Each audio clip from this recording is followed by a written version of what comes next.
اچانک لاکھوں کی ضرورت پڑ گئی، یعنی اچانک 14 لاکھ یا اس سے زیادہ ارجنٹ پیسوں کی ضرورت پڑ گئی۔ یہ چھوٹی سی تسبیح پڑھنے پر ایک بھائی کو 2 دن بعد معجزہ ظاہر ہو گیا، کاروبار کے بند، قرض نصیب ہو گئی۔ کیا واقعی ایک وظیفہ آپ کی مالی مشکلات حل کر سکتا ہے؟ حقیقت، حکمت اور رہنمائی ویڈیو میں۔ بسم اللہ الرحمن الرحیم۔ السلام علیکم ناظرین کرام، بہن بھائیوں، آج ہم ایک ایسے موضوع پر گفتگو کرنے جا رہے ہیں جو سوشل میڈیا پر، واٹس ایپ اور یوٹیوب پر تیزی سے پھیل رہا ہے۔ ایک ایسا دعویٰ جس میں کہا جاتا ہے کہ اگر آپ ایک مخصوص وظیفہ پڑھ لیں تو چند دنوں میں لاکھوں روپے کا بندوبست ہو جائے گا، قرضے اتر جائیں گے اور مالی مشکلات ختم ہو جائے گی۔ کہانی کچھ یوں بیان کی جاتی ہے: ایک شخص شدید مالی پریشانی میں مبتلا تھا۔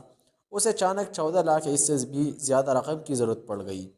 اس نے ایک مخصوص وظیفہ کیا، 4 رکعت نفل نماز ادا کی، ہر رکعت میں 100 مرتبہ سورہ اخلاص پڑھی اور آخر میں سبحان اللہ العظیم بحمدہ 7 مرتبہ پڑھ کر دعا کی، اور پھر صرف 2 دن کے اندر ایک معجزہ رونما ہوا۔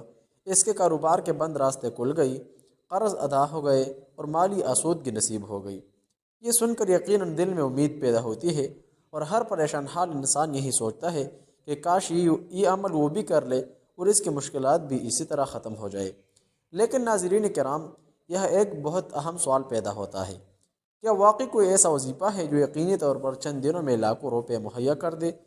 کیا دین اسلام ہمیں اس طرح کے فوری معجزاتی حل کی تعلیم دیتا ہے؟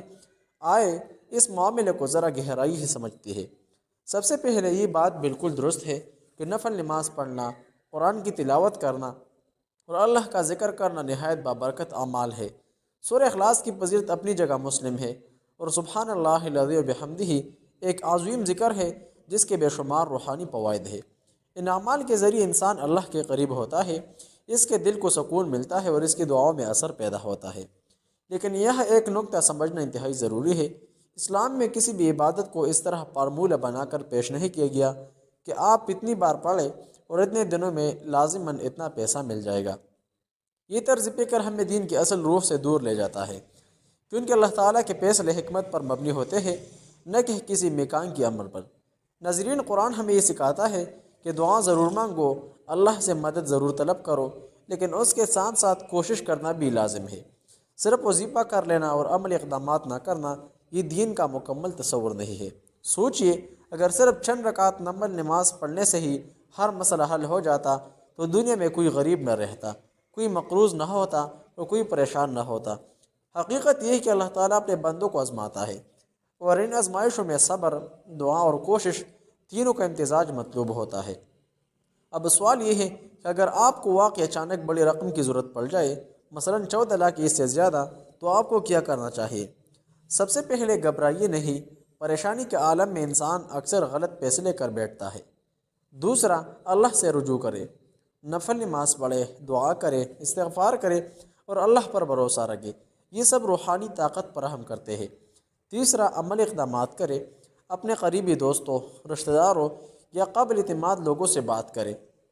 اگر ممکن ہو تو اپنے اثاثوں کا جائزہ لیے، غیر ضروری چیزیں پر رخصت کرے یا عارضی طور پر کوئی اور ذریعہ آمدنی تلاش کرے۔ چوتھا، مالی منصوبہ بندی کرے، اگر قرض لینا پڑے تو سوچ سمجھ کر لے اور اس کی واپسی کا واضح پلان بنائیے۔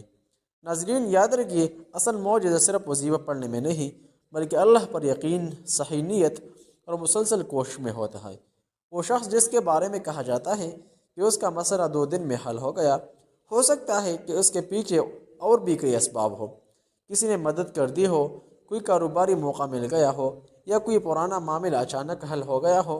ہم صرف نتیجہ دیکھتے ہیں لیکن اس کے پس منظر کو نہیں جانتے۔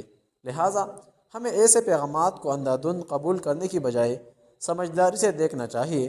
آخر میں آپ سے یہی کہوں گا، اگر آپ یہ وظیفہ کرنا چاہتے ہیں تو ضرور کریں۔ نفل نماز پڑھیں، سورہ اخلاص پڑھیں، سبحان اللہ العظیم و بحمدہ کا ورد کریں اور اللہ سے گڑ گڑا کر دعا مانگے، لیکن اس یقین کے ساتھ نہیں کہ 2 دن میں 14 لاکھ مل جائے گا، بلکہ اس یقین کے ساتھ کہ اللہ میرے لیے بہتر فیصلہ کرے گا اور مجھے صحیح راستہ دکھائے گا۔ کیونکہ اصل کامیابی یہی ہے کہ انسان اللہ کے قریب ہو جائے اور اس پر بھروسہ کرنا سیکھ لے۔ اللہ تعالی ہم سب کی مشکلات آسان فرمائیے، ہمارے رزق میں برکت عطا فرمائیے اور ہمیں صحیح سمجھ اور عمل کی توفیق عطا فرمائیے۔ آمین۔